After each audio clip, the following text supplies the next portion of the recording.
আমার চ্যানেলে তোমাদের সকলকে স্বাগত। আজ আমরা ক্লাস 8-এর রায়ান মার্টিন প্রশ্ন বিচিত্রা থেকে পরিবেশের প্রথম পর্যায়ক্রমিক মূল্যায়নের সপ্তম স্কুল সলভ করব।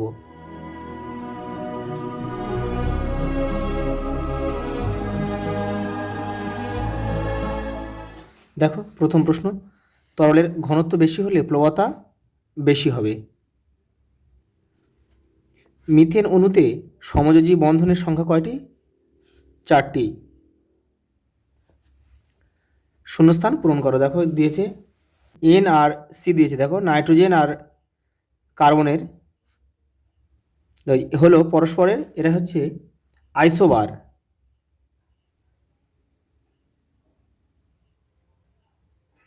আইসোবার কারণ কি বলো, যেসব মৌলের ভর সংখ্যা একই কিন্তু পারমাণবিক সংখ্যা আলাদা তারা কিন্তু পরস্পর আইসোবার।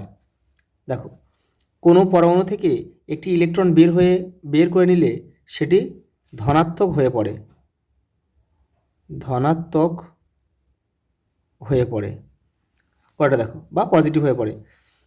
এবনাইট দণ্ডকে সিল্ক দিয়ে ঘষলে এবনাইট ঋণাত্মক জাতীয় আধানে আহিত হবে। ঋণাত্মক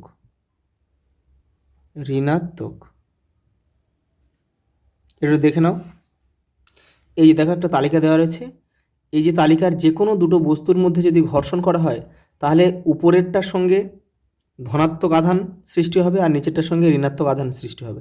দেখো এবনাইট আর কী ছিল, এবনাইট ছিল, সিল্ক ছিল। দেখো তাহলে এবনাইট নিচে রয়েছে আর এই যে সিল্ক উপরে, তাহলে এবনাইটে কিন্তু ঋণাত্মক আধান সৃষ্টি হবে। পরের প্রশ্ন দেখো, একটি স্টেনলেস স্টিলের বাটি জলে ভাসে কিন্তু একটি আলপিন জলে ডুবে যায় কেন? দেখো এই দেখো একটি স্টেনলেস স্টিলের বাটি জলে ভাসে কিন্তু একটি আলপিন জলে ডুবে যায় কেন? এই যে এখান থেকে এটা লিখবে। পরের প্রশ্ন দেখো, কুলম্বের সূত্রের গাণিতিক রূপটি লেখো এবং কে রাশিটির এসআই একক উল্লেখ করো।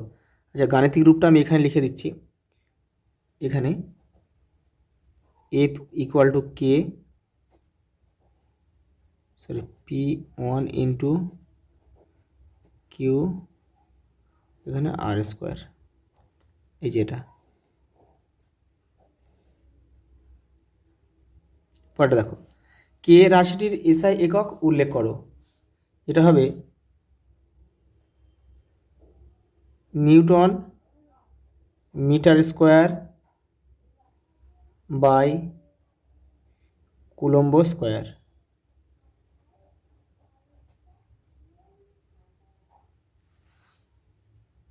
এই দেখো তোমাদের বইয়ে দেখো 26 নম্বর পেজে রয়েছে। দেখো এই যে এটা newton into metre square coulomb square.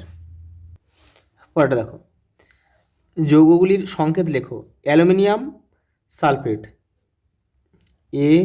Al2 ব্র্যাকেটে SO4 হোল 3।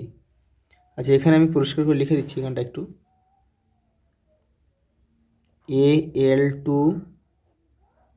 SO4 হোল 3, এটা হচ্ছে অ্যালুমিনিয়াম সালফেট। পরে দেখো, জিঙ্ক অক্সাইড আমি এখানে লিখে দিচ্ছি ZNO, জিঙ্ক অক্সাইড। এই পরে দেখো, প্লাস্টিকের চিরুনি দিয়ে শীতকালে শুকনো চুল আঁচড়ানোর পর তা নিস্তড়িত কাগজের টুকরোকে আকর্ষণ করে কেন, তা ব্যাখ্যা দাও। দেখো রায়ান মার্টিন 58 নম্বর পেজে রয়েছে। এই দেখো এখান থেকে তোমাদের এটা কিন্তু পুরোটা লিখতে হবে। পরের প্রশ্ন দেখো, F1 হলো পৃথিবীর ব্যাসার্ধের সমান দূরত্বে অবস্থিত দুটি বস্তুর 1 কেজি ভরের মধ্যে ক্রিয়াশীল পারস্পরিক আকর্ষণ বল। F2 হলো পৃথিবী পৃষ্ঠে 1 কেজি ভরের বস্তুর উপর পৃথিবীর আকর্ষণ বল। তাহলে F1 ও F2 এর মধ্যে কোনটি বড় এবং কেন দেখে নাও। দেখো এখানে লিখে দিয়েছি। দেখো F2 বলটি বড়। দেখো F2 হলো পৃথিবীর এবং 1 কেজি ভরের একটি বস্তুর মধ্যে আকর্ষণ বল যা পৃথিবী পৃষ্ঠে বস্তুর ওজন নির্দেশ করে। F1 হলো দুটি 1 কেজি ভরের বস্তুর মধ্যে আকর্ষণ বল। মহাকর্ষ বলের ভরের গুণফলের সমানুপাতিক হওয়ায় পৃথিবীর বিশাল ভরের কারণে F2 বলের মান দুটি ছোট ভরের মধ্যে ক্রিয়াশীল F1 বলের তুলনায় বহুগুণ বেশি হয়। পরেরটা দেখো, অভিকর্ষ বলতে কি বোঝে দেখো, এই যে অভিকর্ষ মহাবিশ্বের যে কোনো বস্তুকে পৃথিবী নিজ কেন্দ্র অভিমুখে মহাকর্ষ বল প্রয়োগ করে আকর্ষণ করে থাকে, এই বলকে অভিকর্ষ বলা হয়। পরেরটা দেখো, মুক্তিবেগ কাকে বলে দেখে নাও, এই যে ন্যূনতম বেগে কোনো বস্তুকে কোনো গ্রহ বা জ্যোতিষ্কের পৃষ্ঠ থেকে ছোড়া হলে বস্তুটি সেই গ্রহ বা জ্যোতিষ্কের অভিকর্ষ বলকে অতিক্রম করে মহাশূন্যে চলে যায়, অর্থাৎ পূর্বের স্থানে আর ফিরে আসে না, তাকে মুক্তিবেগ বলে। পৃথিবীর ক্ষেত্রে এই মুক্তিবেগের মান হচ্ছে কত, 11.2 কিলোমিটার পার সেকেন্ড। অর্থাৎ সেকেন্ডে পৃথিবী থেকে কোনো বস্তুকে যদি সেকেন্ডে 11.2 কিলোমিটার বেগে ছোড়া যায়, তাহলে কিন্তু সেই বস্তুটা আর পৃথিবীতে কোনোদিনই ফিরে আসবে না, পৃথিবীর কক্ষপথে কিন্তু ঘুরতে থাকবে।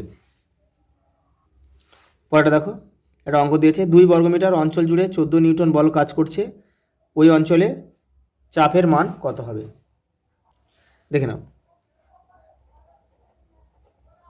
প্রযুক্ত বল 14 নিউটন, ক্ষেত্রফল 2 বর্গ metre.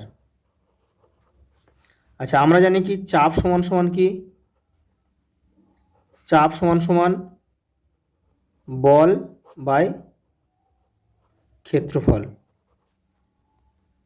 Newton per metre square. এবার দেখো তাহলে বল কত, বল হচ্ছে 14 নিউটন, আর ক্ষেত্রফল দেওয়া আছে 2 বর্গমিটার, 2 মিটার স্কোয়ার, তাহলে 2 এখানে 2, 7 2 14, অর্থাৎ 7 পাস্কাল চাপের একক, তাহলে আমাদের উত্তর 7।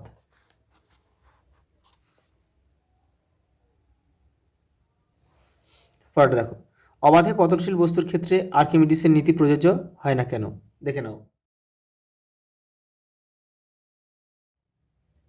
পরের প্রশ্ন, কপার সালফেট দ্রবণে একটি লোহার টুকরো ফেলে দিলে যা ঘটবে রাসায়নিক সমীকরণ সহ লেখো। এই দেখো আমি এখানে করে দিয়েছি, দেখো কপার সালফেট দ্রবণে একটি লোহার টুকরো ফেলে দিলে লোহার সাথে কপার সালফেটের প্রতিস্থাপন বিক্রিয়া ঘটে। লোহা কপার অপেক্ষা বেশি সক্রিয় হয়, কপারকে প্রতিস্থাপন করে ফেরাস সালফেট উৎপন্ন করে এবং কপার অধক্ষিপ্ত হয়।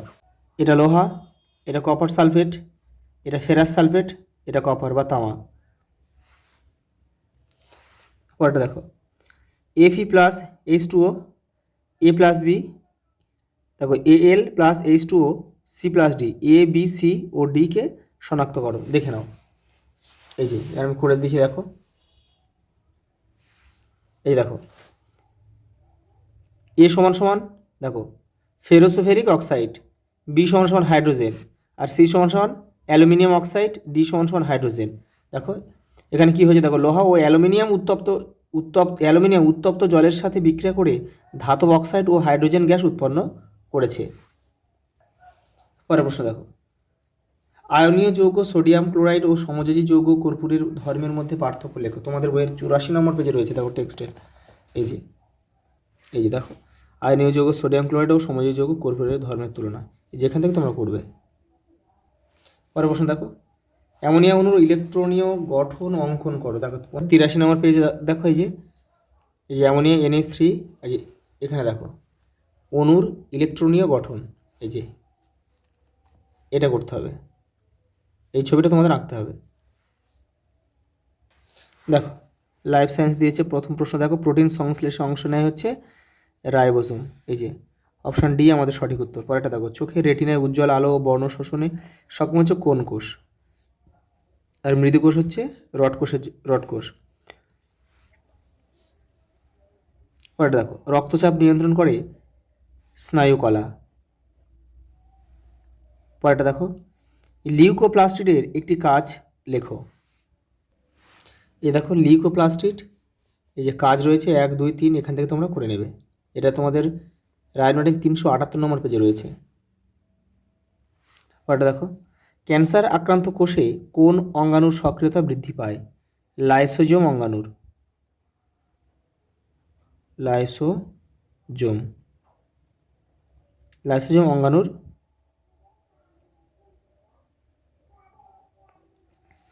দেখো মিল খুঁজে উত্তর লেখো। মাইটোকন্ড্রিয়া ক্রিস্টি হলে ক্লোরোপ্লাস্টিড কী হবে? গ্রানা হবে। পরেরটা দেখো, খুব শুকনো ও ঠান্ডা পরিবেশে অ্যান্টিফ্রিজ প্রোটিন কিভাবে সাহায্য করে? তোমাদের বইয়ের 182 নম্বর পেজে রয়েছে। এই দেখো, খুব শুকনো ও ঠান্ডা পরিবেশে বসবাসকারী প্রাণীদের কোষে অ্যান্টিফ্রিজ প্রোটিন থাকে, যা কোষীয় তরলে বরফের গ্লাস তৈরিতে বাধা দেয়। এছাড়াও তাপ সংরক্ষণের প্রয়োজনে এদের দেহে ফ্যাট সঞ্চয়কারী কোষের প্রাচুর্য থাকে। পরের প্রশ্ন দেখো, প্রাইমার্ডিয়াল ইউট্রিকল কাকে বলে? তোমাদের বইয়ের 177 নম্বর পেজে রয়েছে। দেখো এই যে এখান থেকে তোমরা করবে, এখান থেকে এই পর্যন্ত। পরেরটা দেখো, উদ্ভিদ কোষে কিসের উপস্থিতির জন্য গাছের গুঁড়ি ভীষণ শক্ত হয়? কোষ প্রাচীর। কোষ প্রাচীর। পরেরটা দেখো, বংশগত পদার্থ বহনকারী কোষীয় অঙ্গাণুটির একটি পরিষ্কার চিত্র অঙ্কন করে বিভিন্ন অংশ চিহ্নিত করো। আগে আমাদের জানতে হবে বংশগত পদার্থ বহনকারী কোষীয় অঙ্গাণুটির নাম হচ্ছে নিউক্লিয়াস। নিউক্লিয়াস। তাহলে নিউক্লিয়াসের গঠন চিত্র আমাদেরকে আঁকতে হবে। দেখে নাও, এই যে আমাদের বইয়ের 174 নম্বর পেজের রয়েছে, এটা কিন্তু করতে হবে। পরেরটা দেখো, ক্যাকটাসের কাণ্ডের কোষে জল সঞ্চয়কারী উপাদানটির নাম হচ্ছে কি? আমি এখানে লিখে দিচ্ছি মিউসিলেজ।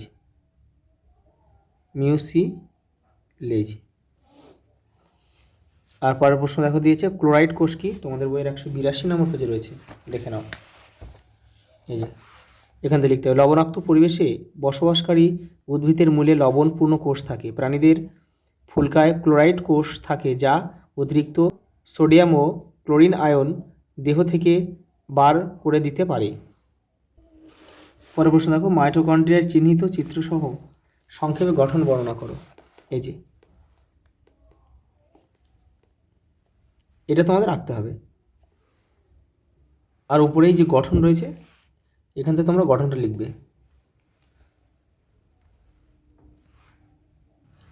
দেখো লাস্ট প্রশ্ন দিয়েছে, পেশিকোষে উপস্থিত শ্বাসরঞ্জক কণিকাটির নাম কি?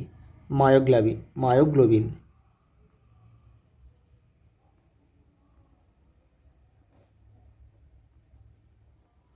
আজ এই পর্যন্ত, দেখা হবে পরের ভিডিওতে।